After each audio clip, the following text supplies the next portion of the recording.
Good evening and welcome to your nightly U.S. news briefing. Let's break down today's top stories making headlines across the nation. The U.S. Senate is in the midst of intense debate over former President Trump's sweeping legislative proposal, dubbed the Big Beautiful Bill. It includes major tax cuts, increased immigration enforcement spending, but also deep cuts to healthcare and nutrition programs.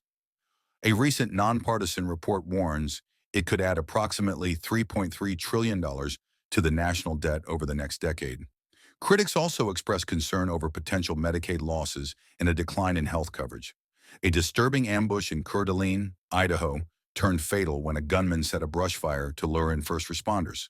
Two firefighters were killed and a third critically injured. Authorities found the shooter dead nearby after a 5-hour manhunt. The community is reeling as officials investigate a deliberate act of violence targeting those who protect us.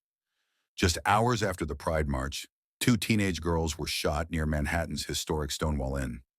One 16-year-old was critically injured, while a 17-year-old sustained non-life-threatening wounds. Police continue searching for suspects, and city leaders are calling for swift justice amid rising concerns over post-event violence.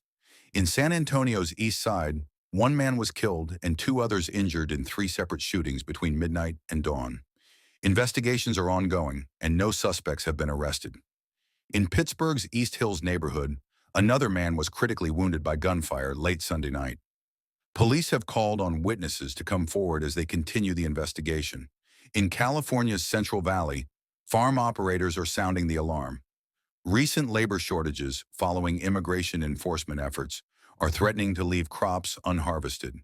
With tens of thousands of seasonal workers absent, officials warn of potential food supply disruptions and rising prices at grocery stores. That wraps up today's top U.S. headlines. If you found this update informative, please like, share, and subscribe to stay in the loop with breaking news and evening summaries. See you next time.